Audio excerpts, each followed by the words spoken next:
আসসালামু আলাইকুম প্রিয় ভিউয়ার্স।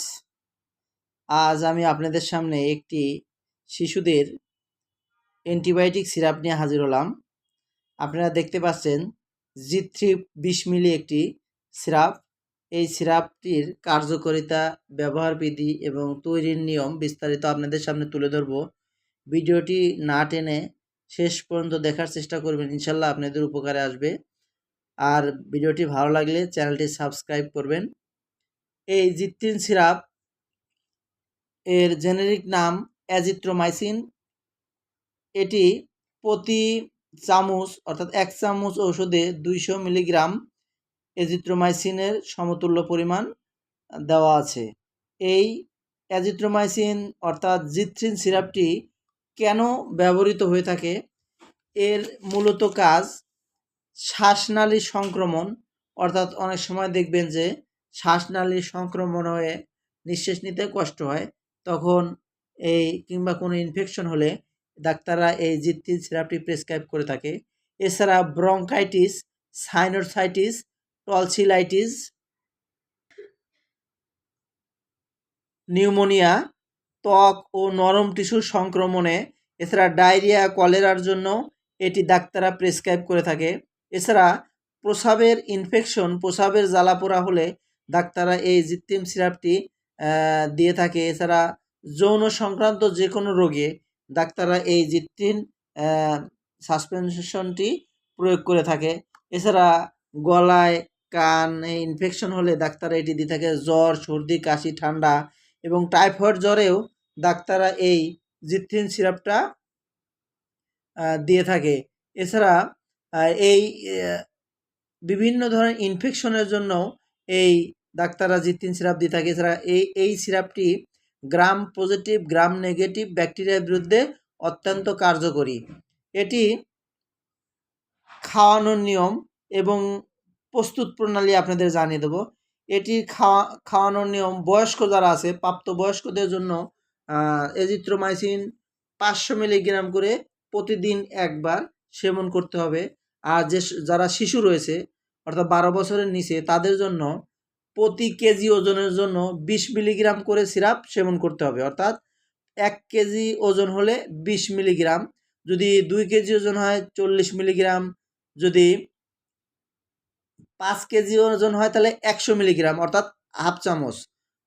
1 চামচের অর্ধেক সেবন করতে হবে। অর্থাৎ এখানে প্রতি চামচে আছে 200 মিলিগ্রাম করে এজিথ্রোমাইসিন, অর্থাৎ 1 চামচে আছে 200 মিলিগ্রাম। সুতরাং যদি শিশুর ওজন 5 কেজি হয় তাহলে আপনারা আধা চামচ করে খাওয়াতে পারবেন। অর্থাৎ আপনার ওজন অনুযায়ী এটি সেবন করতে হবে। 1 কেজি ওজনের জন্য 20 মিলিগ্রাম করে সিরাপ আপনারা আপনাদের বাচ্চাদের দিতে পারবেন। অর্থাৎ এটাই হচ্ছে এর কার্যকরী ব্যবহার বিধি। অর্থাৎ এই নিয়ম অনুসারে আপনি আপনার শিশুকে খাওয়াবেন।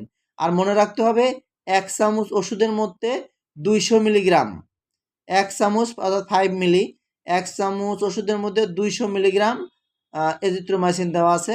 কাজেই তাহলে 1 কেজির জন্য 20 মিলিগ্রাম করে সেই অনুপাতে আপনার শিশুটিকে খাওয়াতে পারবেন। এখন এর প্রস্তুত প্রণালী আপনাদের জানিয়ে দেব।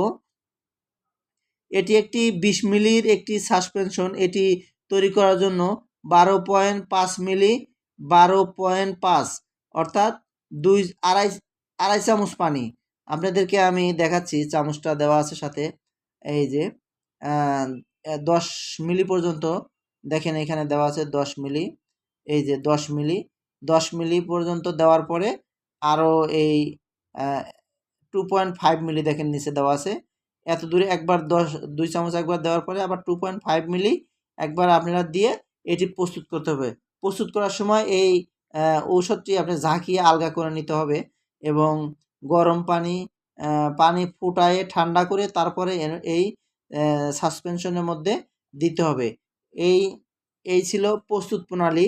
এবার আপনাদের জানিয়ে দেব এর মূল্য। এটি 20 মিলি একটি সাসপেনশনের মূল্য 100 টাকা। আর এই ওষুধটি প্রস্তুত করেছে রেনেটা লিমিটেড, বাংলাদেশের খুব ভালো এবং স্বনামধন্য একটি প্রতিষ্ঠান। আপনারা নিঃসন্দেহে এটি খাওয়াতে পারবেন আপনাদের শিশুদের।